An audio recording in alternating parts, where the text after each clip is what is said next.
All right, so here we are again, and today we want to talk about the story of Ruth. Ruth is an amazing woman. She gets a book all by herself. But this story, in brief, this is a story about three women. Um, Naomi being the oldest, and then Ruth and Orpah, who at this point find themselves as widows, and they need to make choices for their lives. It is a story of relationship that when one thing that was binding to them together, which were their husbands, who was a man and his two sons. Once the relationship was over, I think probably the extent at which relationships go. Once the relationship was over between uh, Oprah, Ruth, and Naomi, their relationship concerning being married to the same man, so to say, the father and his sons into the same family. Let me say it, into the same family. When the relationship ended for Oprah, it was a sign that okay, this is how far we go, and we're ending it here. It's not exactly illegal what she did. I mean, we have demonized it. So, oh, she could have been the one who was like Ruth, but there was only one Boaz at the end of the day. So she made her choice. So she decided her relationship ends here. But Ruth decides that, okay, I am going to allow this relationship to go beyond the one thing that was connecting us, which was the marriage.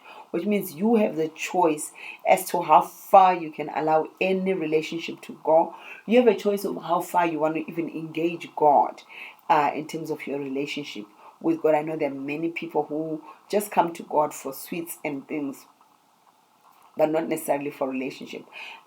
You benefit much more if you chase him for relationship. This is a story about being able to identify a grace that is upon someone else. I don't think that initially when Ruth was following Naomi, she was thinking about, oh, then I'll get a husband and stuff. I think she was really looking at their relationship together, no strings attached. So about identifying grace. She identified that this woman is carrying something for me. She might not be anything. She might even be so depressed and so upset with herself and how life has dealt her a hard blow. That she's bitter, she's old, she can't bear any more children and stuff like that. But she decided to commit to the relationship that they probably built together in that home. So amazing. She managed to identify with the grace of God, or to identify where grace is. It is a story about discipleship. Discipleship, in that we see Naomi beginning to speak to Ruth and saying, now bath. Oh boy, if I were to sell someone to bath, there might be war.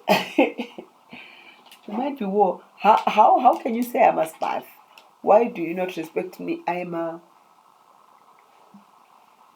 an adult. I make my own choices. Why would you tell me to bath? But Ruth had to be told how to bath for an Israeli man or an Israelite, okay, in the time, so that I'm not saying the wrong thing. She was told how to bath to attract that Israelite space that she wanted to get into. There were different scents that were put in, like how we see Esther being prepared later on. There was a difference, and so she had to follow. So she follows. She's told, okay, when you get when you get to the men's house, men's place, please go and lie under his feet and stuff like that. Oh, I'm worried about a little girl in this my country or in this era. How they would just say, no, but why should I go to the feet when I can actually go to where the man is? Oh Lord, have mercy on us. So the story of Ruth is a story about humility, humbling yourself, just so that you are positioned by God. Ruth goes into the field day in, day out to glean. Sign of humility. She goes to glean. And the next thing she's being told by a total stranger, mother-in-law, on what to do. Naomi is a powerful mother-in-law. She had to hook up her daughter-in-law with another husband after her own son had died. That's interesting. It's a story of humility. Listen, God resists the proud. If you're not humble, God will not do anything in terms of lifting you up. No matter how much you tithe, you fast, you fall flat on your face.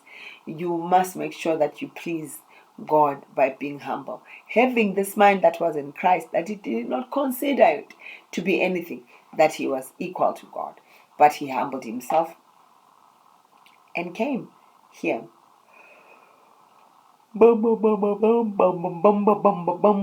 Okay, so here we are. It's another thing. It's about the power of cooperation. These girls, I decided, right, not let's work together here so that both of us can win. Naomi eventually has a baby on her lap. Ruth has a husband. They worked together and they got what they wanted. And finally, I think the story of Ruth is really why I just skimmed through this one, because I figured, you can read through this one quickly because it's just 4 chapters. Finally, it is just a story of selflessness.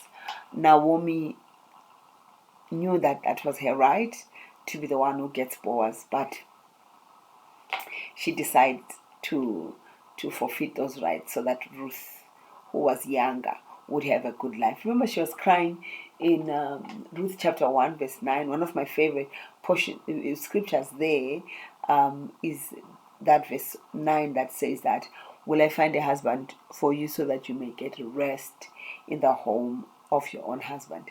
There has to be some rest when we marry, guys. And I'm not meaning just sitting around and doing nothing, but there has to be a sense of rest that comes so that we see that truly, truly, it is God who has made that arrangement to work. God bless you. Read the story of Ruth, all of it. It will encourage you and inspire you.